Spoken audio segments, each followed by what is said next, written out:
To say yes to our partners Red Cross to have the blood donation take place here at our workplace. We're very, very blessed to have this opportunity to support the significant work that you do to help support the health of our people. It's hit our families really, really hard. So come forward, please come forward. Our hospital is very low in blood supply. We need you to come and help.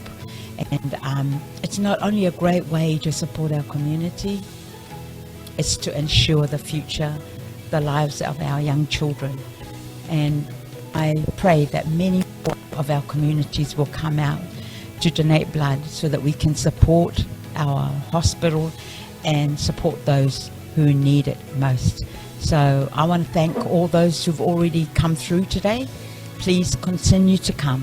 We need as much blood that we can get to help our hospitals and help our needy.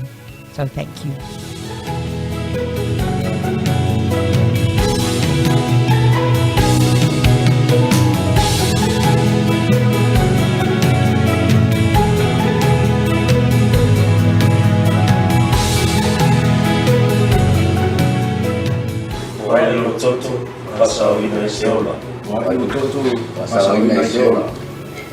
Give blood, save lives.